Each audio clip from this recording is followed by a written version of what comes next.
জাতীয় নির্বাচন, যে জাতীয় নির্বাচনের কথা আপনারা শুনলেন, জাতীয় নির্বাচনটা শুধুমাত্র তো একটা নির্বাচন নয় বা একটি বুথের মাধ্যমে একটি সরকার শুধুমাত্র প্রতিষ্ঠা নয়, এটা দীর্ঘদিনের গত 17 বছর ধরে মানুষের যে আকাঙ্ক্ষা একটি জনপ্রতিনিধি সরকারের মাধ্যমে রাষ্ট্র পরিচালিত হবে, সেই আকাঙ্ক্ষাকে ধারণ না করে প্রায় এখানে 23টি দল, গত 26টি দলের মধ্যে 23টি দল সেখানে উপস্থিত ছিল এবং বলছে ডিসেম্বরের মধ্যেই নির্বাচন করতে হবে।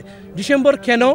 কারণ হচ্ছে এই নির্বাচনকে প্রলম্বিত করার মধ্য দিয়ে মনে হবে কোনো না কোনোভাবে বিভিন্নভাবে ষড়যন্ত্র, সেই ষড়যন্ত্র আবার এই অগ্রযাত্রার রাস্তাটাকে নষ্ট হয়ে যেতে পারে। এই জন্য আমরা এটা বারবার বলছি, আমরা এখনও মনে করি এবং আমরা এখনও বিশ্বাস রাখতে চাই, কোনো কারণ নেই এই যে এপ্রিলের সময় মানে আপনারা দেখেছেন এবারও এপ্রিলে ঘূর্ণিঝড় হয়েছে, বিভিন্ন ধরনের সমস্যা রয়েছে। ছাত্রছাত্রীরা এখানে এসএসসি এইচএসসি পরীক্ষাগুলো এই সময় থাকে, রমজানের পর পর্যাপ্ত সময় নেই।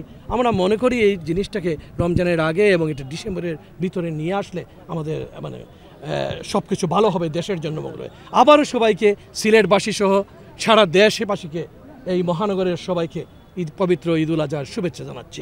আপনারা জানেন বিগত সময়গুলোতে একটি শ্বাসরুদ্ধকর অবস্থার মধ্য দিয়ে বাংলাদেশের মানুষ ঈদ বলেন, বিভিন্ন উৎসব বলেন পালন করেছে।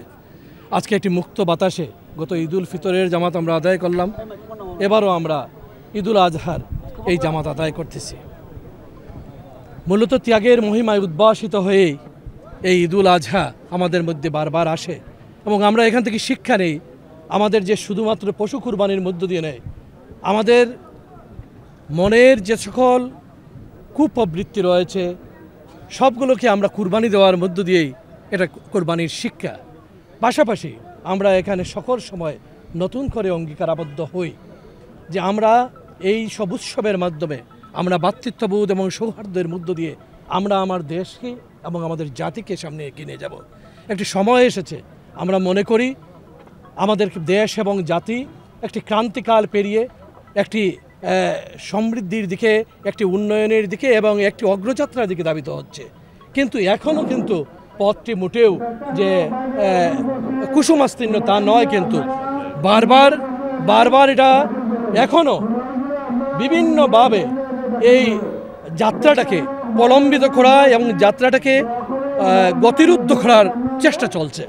যেমন গতকালই আপনারা দেখেছেন যে জাতীয় নির্বাচন, যে জাতীয় নির্বাচনের কথা আপনারা শুনলেন, জাতীয় নির্বাচনটা শুধুমাত্র তো একটা নির্বাচন নয় বা একটি বুথের মাধ্যমে একটি সরকার শুধুমাত্র প্রতিষ্ঠা নয়, এটা দীর্ঘদিনের গত 17 বছর ধরে মানুষের যে আকাঙ্ক্ষা একটি জনপ্রতিনিধি সরকারের মাধ্যমে রাষ্ট্র পরিচালিত হবে, সেই আকাঙ্ক্ষাকে ধারণ না করে প্রায় এখানে 23টি দল, গত 26টি দলের মধ্যে 23টি দল সেখানে উপস্থিত ছিল এবং বলছে ডিসেম্বরের মধ্যেই নির্বাচন করতে হবে। ডিসেম্বর কেন? কারণ হচ্ছে এই নির্বাচনকে প্রলম্বিত করার মধ্য দিয়ে মনে হবে কোনো না কোনোভাবে বিভিন্নভাবে ষড়যন্ত্র, সেই ষড়যন্ত্র আবার এই অগ্রযাত্রার রাস্তাটাকে নষ্ট হয়ে যেতে পারে।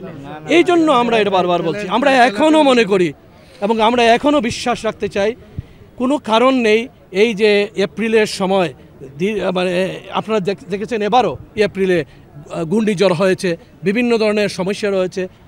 ছাত্রছাত্রীরা এখানে এসএসসি এইচএসসি পরীক্ষাগুলো এই সময় থাকে, রমজানের পর পর্যাপ্ত সময় নেই।